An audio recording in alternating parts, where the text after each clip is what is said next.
성경 공독 히브리서 6장 9절에서 20절입니다. 신약 358장 중에 있습니다. 358쪽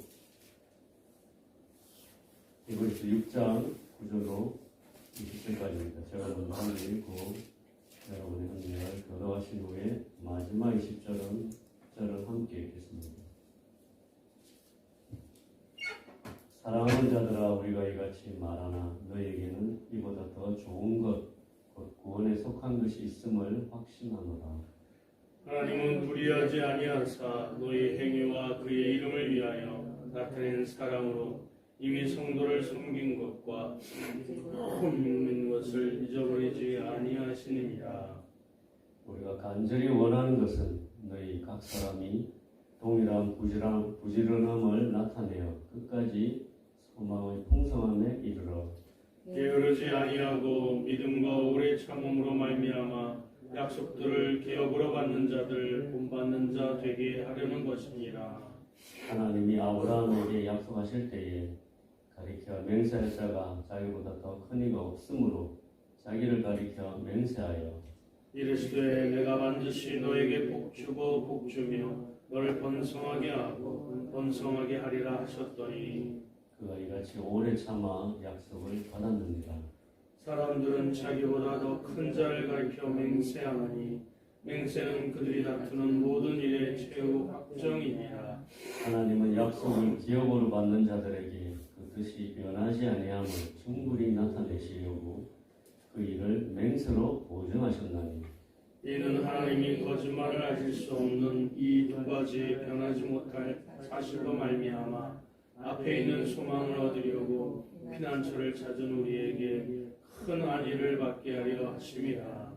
우리가 이 소망을 가지고 있는 것은 영혼의 닭 같아서 튼튼하고 견고하여 휘장 안에 들어가나니 우리가 앞서 가신 예수께서 멜기세덱의 반차를 따라 영원히 대제사장이 되어 우리를 위하여 들어가셨느니라. 아멘. 차가운 바람과 추위 속에서 주님의 따뜻한 은혜가 성도님의 가정에 충만하시길 주님의 이름으로 축원합니다. 아멘. 이 히브리서는 이름 그대로 히브리인을 위한 편지였습니다. 정통 유대인을 위한 메시지였는데 그들에게 예수 그리스도는 선명하지 않은 거울 같아 보였던 것 같습니다. 지금도 많은 유대인들이 예수님을 믿지 않고 있는 것만 봐도 이를 증명한다고 봅니다. 그런 히브리인들에게 본문 말씀은 예수 그리스도가 어떠한 분인지 세세하게 짚어가면서 소개하고 있습니다. 특히 6장 말씀은 구원에 관한 부분을 다루고 있어서 더욱 예수 그리스도의 중요함을 드러내고 있습니다. 그래서 오늘 말씀은 예수 그리스도와 구원에 대해 말씀을 나누려고 합니다. 오늘 본문 말씀은 히브리서 6장 1절부터 8절까지의 말씀에 뒤이어 나오는 말씀입니다. 9절 이하의 말씀을 이해하기 위해서 1절부터 나오는 말씀을 절 단위로 요약해서 말씀을 먼저 나누려고 합니다. 먼저 1절부터 2절 말씀에는 그리스도의 초보적 말씀에만 머물지 말고 완전한 대로 나아가라고 권면합니다. 기본적 신앙이 없어 다시 처음부터 시작하는 것처럼 영적 어린아이의 쳇바퀴 삶을 중단하고 영적 성숙을 이루어가라고 합니다. 하나님의 의의 말씀을 경험하려고 노력하라고 권면한 것입니다. 실천함으로 말씀을 깨닫고 선악을 분별하는 영적인 분별력을 소유하라고 도전하고 있습니다. 기본적인 성경 내용뿐 아니라 교리적인 부분, 사상적, 윤리적 내용과 신앙생활의 교훈이 넘쳐나는 온전한 신앙인이 되라고 말하고 있습니다. 3절에서는 이런 성장을 위한 노력은 우리의 인간적인 힘만으로 되는 것이 아니라고 말합니다. 하나님의 도우심이 필요하다고 말하고 있습니다. 신앙적 성숙은 결국 하나님의 은혜 가운데 일어나고 하나님의 은혜 안에 거하는 삶으로 귀결이 되는 것이라고 말씀하고 있습니다.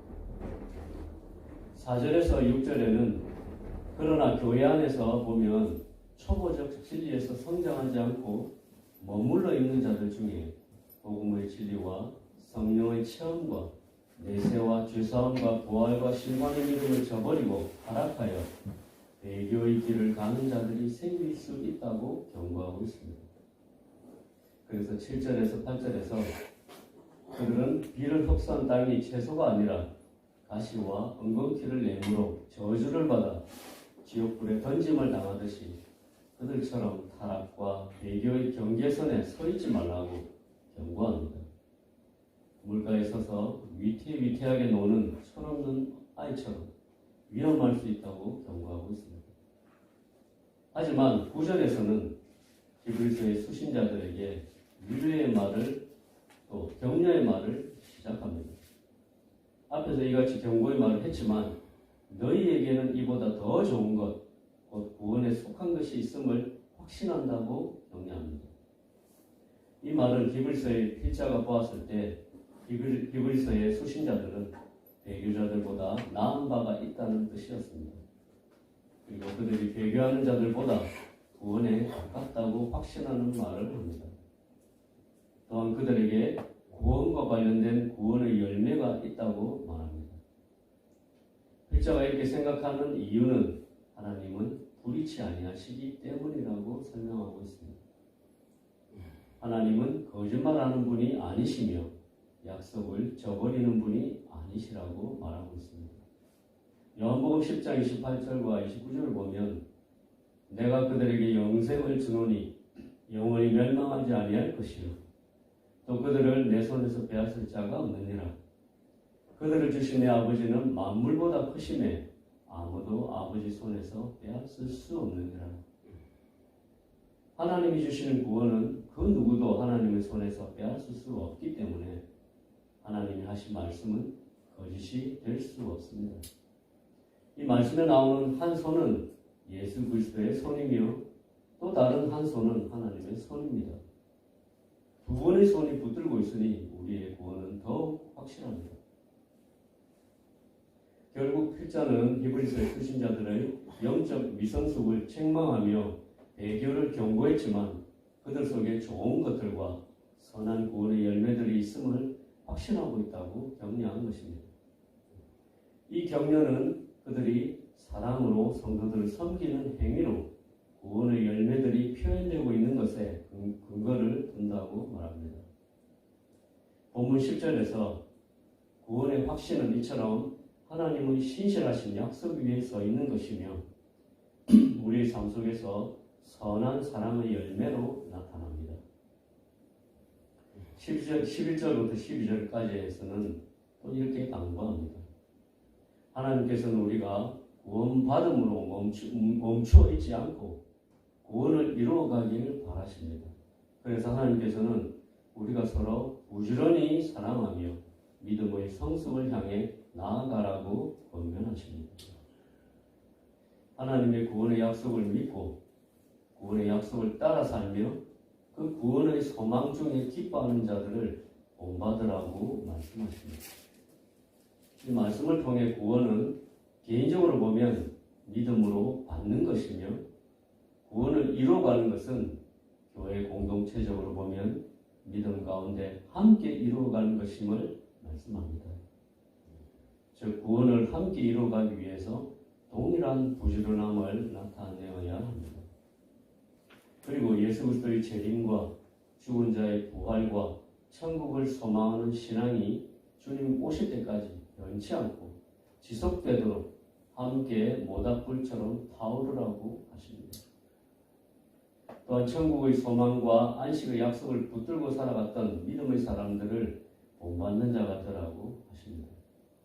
비록 죽은 그들과 몸으로 떨어져 있지만 마음으로 앞서간 믿음의 사람들과 함께 부지런히 구원을 이루어가라고 하십니다. 또한 구원의 뿌리는 하나님의 약속이라고 말씀하고 있습니다. 13절부터 15절까지는 하나님의 약속을 붙들고 인내하며 살았던 믿음의 본으로 아브라함을 소개하고 있습니다.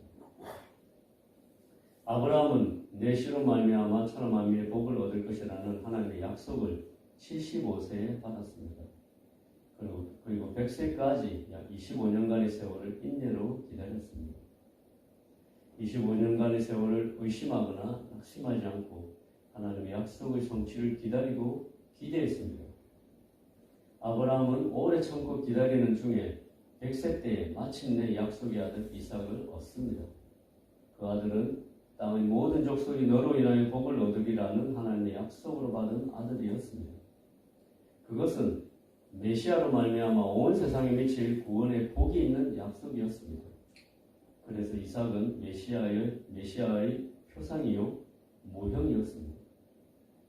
그리고 이삭이 20살쯤에 하나님께서는 갑자기 그를 번제물로 드리라고 명령하십니다.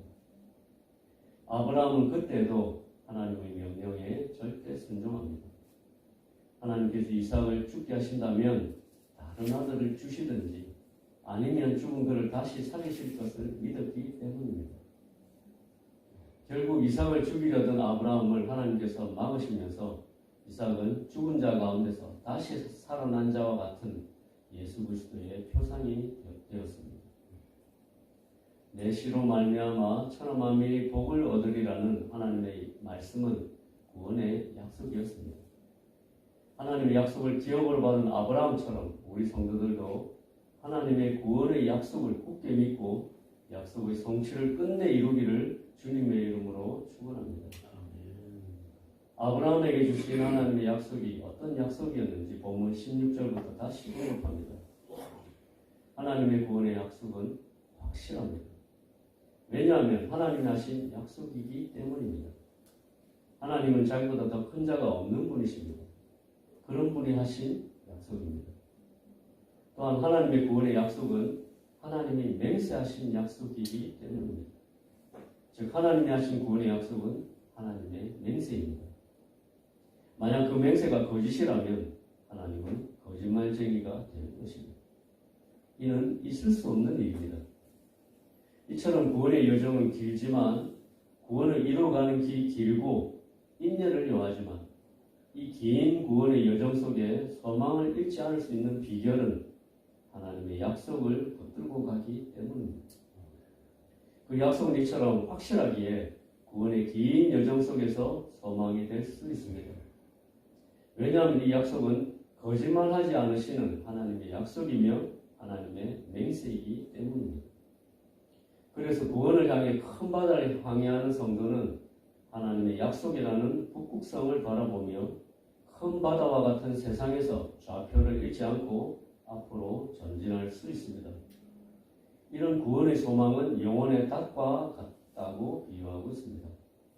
큰 바다에 바람이 불고 폭풍이 몰아칠 때 견고한 영혼의 닻을 내려 배를 지탱하고 표류하지 않도록 막아주듯이 하나님의 약속과 그 약속을 향한 성도의 소망은 구원의 여정에서 없어서는 안 되는 중요한 요소인 것입니다. 예수 그리스도를 믿는다고 하면서 하나님이 약속하신 구원의 소망이 그 마음속에 없다면 배교의 길을 갈 수밖에 없습니다. 그리고 큰 파도에 난파당하는 배가 될 것입니다.